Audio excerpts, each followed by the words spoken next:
Well, here's what I know for sure about each and every person here, about me, about everybody on earth, is I really think that what we have in common is that we're all searching for something to make us happy.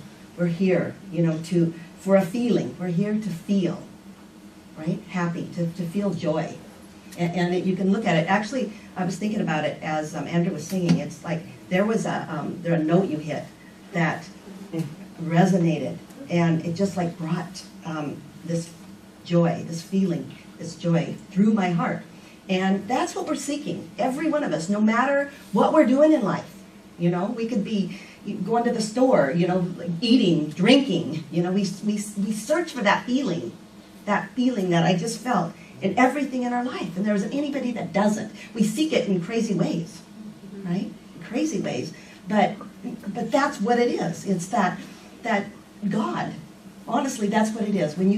I don't know if anybody else felt that, but I felt that go through my system. And it's like, that's God in action. And that's every day what is who we are. We're feeling ourselves. Our whole journey here is a search for our own wholeness. There's a piece of us that's blocked. And when we hear something like that, or we feel something, or we touch somebody else, or we open our heart to love, that's wholeness. That's the wholeness that we are. And what happens, I really think what happens is that we're so blocked. We're so blocked with our blame, with our judgments, with our resentments, that we can't feel that any longer. Because our natural state, and I really buy it, that our natural state is to be pure joy. That we should be happy. We should be in love and happy and excited about life. And because we are even subconsciously blocked with these resentments and fears and blames and grievances that we hold, we can't feel it any longer. And we search for it in other places. And what I know for sure is that unless our heart is open and clear, without any blocks, that is authentic and transparent, that we'll never be able to feel that feeling of love that is ours to feel, ever, ever.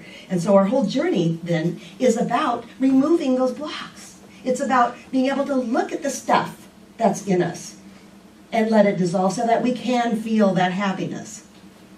Because I know in my life that it's the blame, it's the judgments, judging everything, that has held me back both spiritually. It hurts spiritually, it hurts emotionally, and it hurts physically. Judy mentioned physically. It hurts your body to hold these grudges. If you are stressed out, your body knows it. So it behooves us to find our own wholeness, to live the life that we want to live, to live the life that we want to live. And what I know that it takes is forgiveness. And that's our whole talk this month, is forgiveness of everything in your life. There's some monk that said, every day, get up, forgive, forgive, forgive. Even if you don't think you did anything, forgive it. Because that's what we do. Our whole practice is forgive and gratitude. Be in gratitude, forgive. Be in gratitude, forgive. And when you live your life like that, you stay clear and open. But I'll tell you what, it takes intention. It takes intention. Forgiveness does. I'm talking about forgiveness now. It takes intention. You got to want to do it, right? If you want a miserable life, and some of us do, right? We're not ready to forgive. We're ready to be miserable. I got some family members like that. It's like, honestly, and I've probably been there too. I have to be ready to let it go. If you're not ready, so intention is huge. And we need skill. That's what we're doing the book study for, so we can get skills to learn how to do it. We want to know how. There's ideas. And it takes practice every day. You get up, you have to make a practice of how you're going to do this. And then what I know is we can do all we want to do, and it doesn't work until grace steps in. And grace is God. Grace is the intelligence and the power of the universe that runs through each and every one of us. That is us. When that works in our life, there's nothing that can stop us from being happy. So that's kind of where I want to go with this, is talk about the skills. And I want to talk about what grievance is, because I think we all have grievances in our life. And grievance, what Fred Luskin says, is that grievance is the feeling of discomfort long after the initial hurt, right? So we hold on to it, and we think we're fine. And we aren't. Because there's a block inside of us that is blocking us from being who we really are, from feeling who we really are. It happens when we lack the skills to confront the reality of things from not happening the way we expect them to. See, we want our life to go according to our plan. According to our plan. And it doesn't always happen, right? We always think, and I'm talking little things. I was thinking, this is so funny because I was doing this talk, I'm sitting on my computer doing this talk, and my daughter comes down the hall, and I stop her for a second. It's just a little thing. It's really dumb, but these are the kind of things that I kind of want to talk about, these little tiny blocks. So she stops, and I go, hey, I probably shouldn't say this, but I don't know, it had been raining, and my cat got a hold of some critter outside, and there was, oh, it was awful. There was this guts and stuff that were outside. And they were like right in front of my doorway. And all of a sudden, I couldn't even clean it. It just made me kind of sick, right, you know? And so I said, would you ask Audie, you know, my son-in-law, if he'll go and, you know, clean up my mess over there. So, okay, I mean, you know, so she goes, Mom, that's not that's your responsibility, okay? And now, okay, now, this is why I wanted to, so my first thing was, all this stuff I've done for you, you know? I'm your mother, and I had this list, right, of stuff, and that was my first response. But I'm working on this talk, right, for you know, letting go of these blocks. So I'm like, whoa. And then all of a sudden I take a breath, you know, and I step back, because that's our practice, step back and kind of be aware of the whole situation. Then I remembered she's going through this counseling on boundaries, right? She's learning to set her own boundaries, right? So I get a bigger picture about it, and I say, you know what? Thank you, you know, yeah, you're right, you know, thank you. And then I went and asked Audie to do it. But I wasn't mad at her. I would have been really angry with her, you know, a long time ago. I just would have done that. I've come to a skilled place in my life where I am now able to step back and be able to see a bigger picture. You know, I knew that I would have created a block. I would have drawn on all the grievances that I had with her before, and then it would have just built up, you know. But I finally have been able to like forgive, because each time these little things happen. See, these are just little things. You got to clear them right now. Otherwise, they get stored in the inbox in your mind, you know, and then you get another one, and then there it goes, and it's bigger and bigger. So you got to take care of them the minute they happen. So I was able to like hug her and go, wow, you know, you are setting those boundaries, girl, you know. But I don't know where I was going with this. Anyway, so I'm talking about long-standing grievances, okay? So that wasn't a long-standing grievance because I got rid of it right away. And we can do that if we bring our attention to it. Now, what I want to talk about is if I wouldn't have done that, it would have been just another little energy that would have been piled here where I wouldn't have been able to open it and be able to you know, feel my heart any longer. I probably wouldn't have been able to feel that wonderful note that went through me today if I would have held on to that.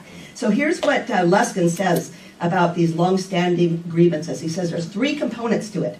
And just think about this in your life. It's so true. The first component is the exaggerated taking of a personal offense. Okay? See, that's kind of like if I would have taken a personal deal to Jenny. You know, you make everything bigger than it is, and it's all about you. If somebody says something, all of a sudden, that's about me. They're thinking this about me. You know, and you take it really personal. And then he says, then we blame the offender for how we feel. Judy talked about that. We give everybody else our power. You give everybody else our power. And then, number 3, we create a grievance story. We have this big story around it. How many of you have grievance stories? I bet you I could ask every one of you. Every one of you. I certainly have them. Man, my ex-husband, we were married to the same guy. I mean, not really, but that's, you know, a lot of people have grievance stories of their husbands and wives, right? It's like, look what they did to me. How could this happen? And then we feed and we nurture these components, and they keep that hurt alive forever in our lives, and we're never able to do it.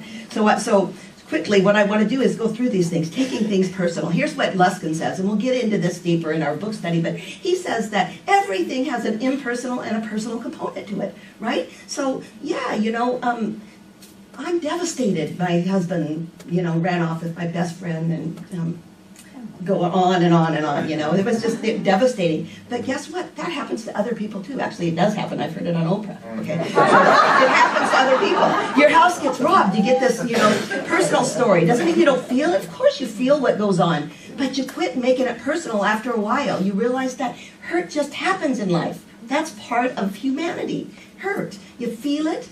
You have to, you know, really let it run through you.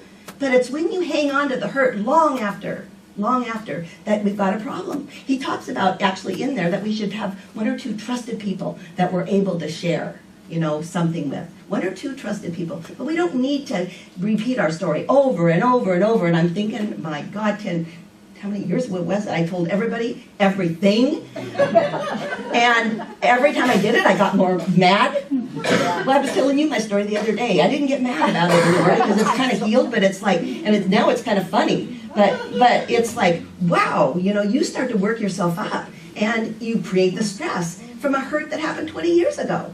20 years ago. Wow. So, we all have them, and I guess that's the idea is that there's an impersonal and a personal component to every hurt that we go through. And sometimes we just have to get out of this personal thing and think that it's not always about us. Not always about us. Like when Jenny said that about, Audie, it wasn't about, me really. It was about her setting her boundaries. And then blaming other people. Wow, giving away our power. You guys, how much power have you given away to other people? How many days have you spent in depression and mad and sorrowful because somebody did something to you? Even if they really did something to you, and sometimes they haven't even done anything, but even if they have, how much power have we given away? And how much hurt are we still, having? How much hurt? It's so sad that we spend our life blaming, and Judy mentioned it. I'm thinking about, I ate a carton of ice cream. No, it wasn't a carton, but it was a lot of ice cream. And I blamed the ice cream because I had okay? We do that. We do that. We blame everything. We blame the weather. Oh, I didn't get here fast. I blame my car. Blame my computer. I blame my computer because the internet's down. I couldn't get this written in time.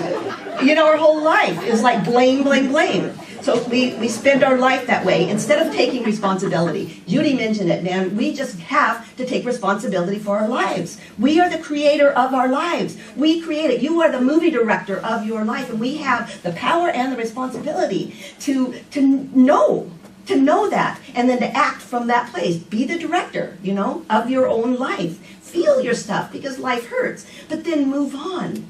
Tell a trusted friend. And then we get stuck and we tell a grievance story. So I think it's time for us to get a new story sometimes, right? It's time for us to get a new story. Maybe our grievance story is done. Maybe other people, I think people were so sick of me, 10 years ago, and nobody probably ever wanted to talk to me again because all I would do is gripe about what happened to me.